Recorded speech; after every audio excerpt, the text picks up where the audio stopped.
తెంచుకుంటే తెగిపోతుందా దేవుడు వేసిన బంధం? తెలుసుకో నీ జీవిత గమ్యం, పెంచుకోమానుబంధం.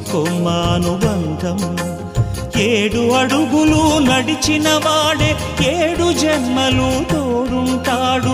భర్తగా నిన్ను భరించువాడే బ్రతుకు దీపం వెలిగిస్తాడు.